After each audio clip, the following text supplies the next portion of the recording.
Well, good afternoon. Today, as I'm sure you've all seen in our local press and various radio stations, a lot of talk of a possibility, and it is, I must stress, this is only a rumour, but it's a rumour that's not been denied, that the Somerset County Council are looking at closing down the park and ride scheme in Taunton.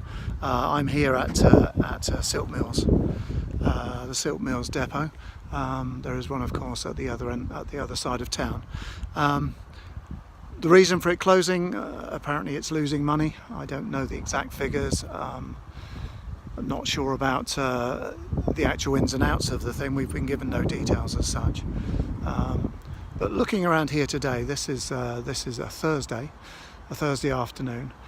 Behind me there, you can see the amount of many cars being parked here. My concern is many-fold, but I'll try and be as brief as I can. If we start with the town itself, our county town, if we get rid of park and ride, let's say the service wasn't here, all of these cars would have to go somewhere. The car parks in town generally full up. There are one or two, Wood Street, and the Ivory Park car park, Fons George as well. Sometimes those are half full, so there are spaces available there, but not this many. This is a lot of cars. So my concern there is that these cars will not find car parking spaces. I think initially when this closes, if it closes, the first few weeks, few months even maybe, things won't change. People will still come into Taunton and they will use their cars to do exactly that. However, I think people will soon get fed up with the congestion that will be caused by these additional cars. The fact that they're driving around a car park and just not getting spaces. Taunton Deane Borough Council have put up signs, as you know, on the outskirts of the town indicating where there are parking spaces available. Those signs, I'm afraid, if we get rid of park and ride, will just say full. They're almost pointless signs because there just will not be parking spaces available in the town centre itself. That being the case, clearly the retailers in the town will suffer. Our county town will suffer. And in terms of retailers themselves, if I were a retailer, and as many of you know I was for 15 years in the town centre, I wouldn't want to be there, not without the park and ride as it is now. I think it's a success. I know many people that use it. Without it, I think it highlights to anyone coming to Taunton that actually we're not that bothered anymore, and that's not the truth. That may be one or two people's idea of Taunton, but actually that's not what we think in Taunton, the people that live here. We love our county town, we want it to be vibrant, we want it to be successful, and I'm afraid getting rid of things like the park and ride is, people have said to me, yet another nail in the coffin. I hate that expression, and I hate talking down Taunton, and I'm not doing that. I've been accused of that, but that's not the case at all. What I'm trying to achieve here is to get more business for Taunton, and this is not one way of doing that. Closing the park and ride will not get more business for Taunton. If you are a retailer in an existing shop and your lease is coming to the end of its term, or you have a break clause in your lease, I believe this will be one of those determining factors. If there is no park and ride for people to use to come into our town, I think it's a case that people will, certainly if you're a shopkeeper, if I were a shop owner, as I was, I think this would have to be one of many things, high business rates, etc. But this would be one of the things that would make my decision an easy one to make, and that concerns me also. One of the other major issues with closing the park and ride, if not the major issue, is Musgrove Park Hospital. Many of you will know, particularly if you live within half a mile, even a mile radius of our wonderful hospital, is the biggest problem there is parking, is getting to it, parking when you get there. Parking there is very expensive if you're a visitor, if you're going there for an appointment as a patient, an outpatient. It's expensive to park there. So people of course try and park in nearby roads, particularly the staff, and quite right too. I completely understand that. It's expensive to park, so why not try and find somewhere to park which is a little bit cheaper. The problem is, of course, certainly during my year as your county councillor, I've been asked by many local people in and around the Musgrove Park area, John, what are you doing about parking? All we get is cars parking outside our house. They're blocking up our road, and all of them work, or appear to work, at Musgrove Park Hospital. They park their cars, and I don't blame them. You know, where else are they going to park? Currently they park their cars in roads as close as they can get to Musgrove Park. The problem is, with all the W lines being installed and parking restrictions everywhere, these people, the nurses, the doctors, they are now parking further and further away from the hospital. This puts staff at risk too, particularly in the winter months when after 4 it's dark. They are then after 4 o'clock walking in dark conditions. I mean, that cannot be safe for our nurses and our doctors and generally the staff at the hospital. It's not good news. Now then, that's with Park and Ride. I have discussed this with the directors of the hospital. They've been very understanding, and gradually we've managed to get staff to use the Park and Ride more, so that they can park here for free, get on a bus. That bus goes to Musgrove Park Hospital, and they can get to and from work at a very low cost. Take away Park and Ride, and I don't know how many. There are no real figures involved. We don't know where all these cars come from.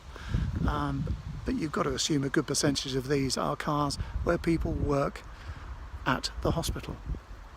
And if that is the case, where are they going to park? How are they going to get to work? Yes, they'll have to drive in. Where will they park? There is nowhere left.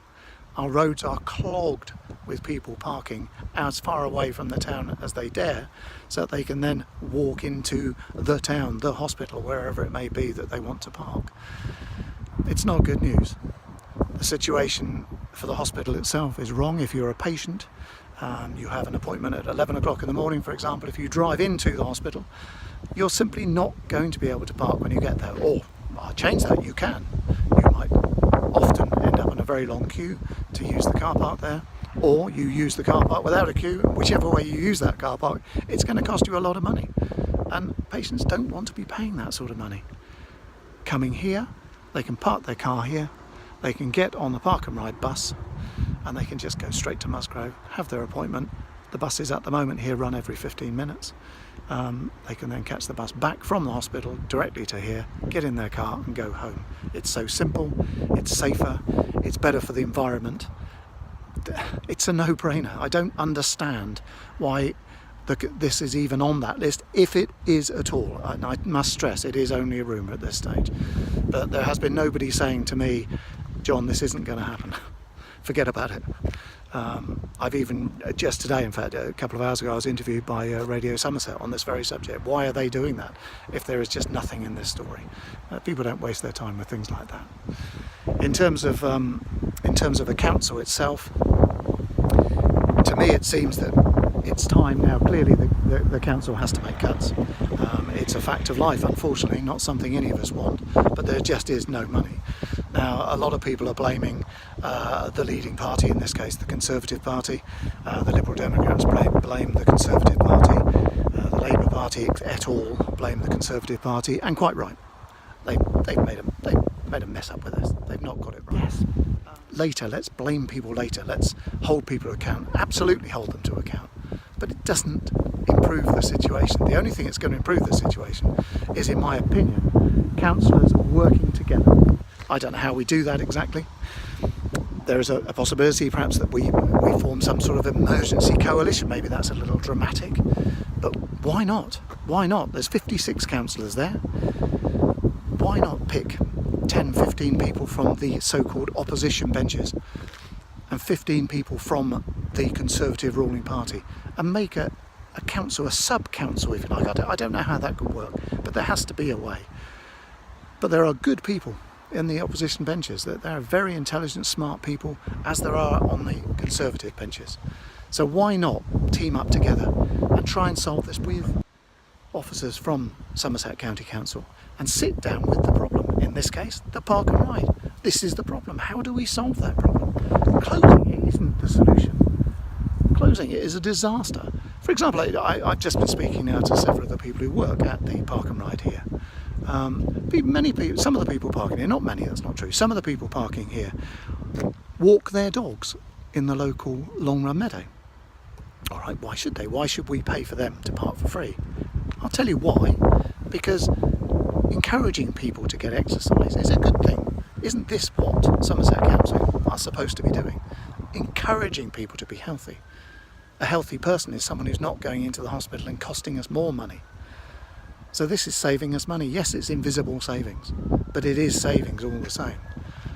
The same with people park here, and rather than catch the bus, the park and ride bus, they will park here and they will get their little bikes out of their boots and ride into town, along the canal and the river part there, through Long Run Meadow and into town. Beautiful ride. And of course, again, it's a massive health benefit. Forget the politics, forget the blame. Let's just find the solutions. I'll give you a couple. I don't know if I'm right or wrong. Haven't been privy to the figures. I've asked for the figures. I'm still waiting for those figures. So at the moment we have every 12 minutes these buses run at peak times. During the day, and I've seen this myself, where I live in Bishop's Hull, we have the buses going through there on a 15-minute schedule during the day, so non-peak times, and those buses might have 2 or 3 people on each bus. Absolute waste of time. Now I don't know if it will work if we extended that 15 minutes to 20 or 30 minutes. Let's say it was every 30 minutes. Is that the end of the world? Would that stop people coming here if they knew it was every 30 minutes on the hour or whatever it might be? I don't know. And if it did, then it is only going to stop those people in non-rush hour times. In rush hour times, in peak times, when people want to go to work, come home from work, it's people working in town that use these buses the most, I believe. It certainly looks that way. I've looked into this quite thoroughly. The people that use this service to get into town to work, they cannot park in town. There is nowhere for them to park all day. There are many, many car parks there where they are charged. You can stay, for example, in Fons George or Wood Street. You can be there for 6 hours. Well, not many people work for 6 hours. Most people are there for 8 hours or 9 hours.